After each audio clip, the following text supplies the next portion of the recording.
അപ്പോൾ ഇന്ന് ജയിൽ നോമിനേഷന് ഏറ്റവും കൂടുതൽ വോട്ട് കിട്ടിയിരിക്കുന്നത് ജിസേലിനാണ് കേട്ടോ. അത് കഴിഞ്ഞ് നമ്മുടെ ഒനിയലിനും ആര്യനും. അപ്പോൾ ബിഗ് ബോസ് പറഞ്ഞു ഇവരിൽ രണ്ടുപേരിലും ആരെങ്കിലും സെലക്ട് ചെയ്യാമെന്നുള്ളത്. അപ്പോൾ ഈ ഹൗസ് മെമ്പേഴ്സ് ആലോചിക്കുന്ന സമയത്ത് അനുമോൾ ഭയങ്കര വെപ്രാളപ്പെടുവാണ്. കാര്യം എന്താ, ഒനിയലിനെ ആക്കിയാൽ മതി ജയിലിൽ, അതായത് ആര്യനെ ജയിൽ നോമിനേഷന് വിടണ്ട, ഒനിയലിനെ നമുക്ക് സെലക്ട് ചെയ്താൽ മതി എന്ന് പറഞ്ഞാൽ ഭയങ്കരമായി വെപ്രാളപ്പെട്ട് എല്ലാവരോടും ഇങ്ങനെ പറയുകയാണ്. അപ്പോൾ നമുക്ക് തന്നെ കാണുമ്പോൾ തോന്നും ഇതെന്താ അനുമോൾ ഇങ്ങനെ പറയുന്നേ. കാര്യം നമുക്ക് മനസ്സിലാകും എന്താ കാര്യം എന്നുള്ളത്. അതായത് ജിസേലിനെയും ആര്യനെയും ഒന്നിച്ച് ജയിലിന് വിടാനായിട്ട് അനുമോൾക്ക് താല്പര്യമില്ല, അത് തന്നെ കാര്യം. പക്ഷേ അനുമോൾ ഒരു ലവ് ട്രാക്ക് ആ ഒരു ഇതല്ല അനുമോൾ പ്ലാൻ ചെയ്തിരിക്കുന്നത്, അത് അനുമോൾ തന്നെ പറയുന്നുണ്ട്. പക്ഷേ ജിസേൽ പറയുന്നത് അനുമോൾക്ക് ഒരു പൊസസീവ്നെസ് ഉണ്ട്, അതാണെന്നാണ്.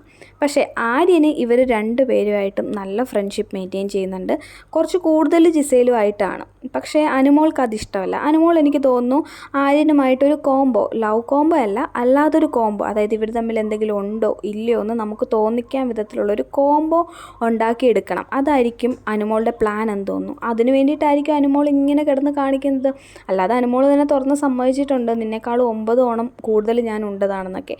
അപ്പോൾ എന്താണ് അനുമോളുടെ പ്ലാൻ എന്ന് വ്യക്തമല്ല.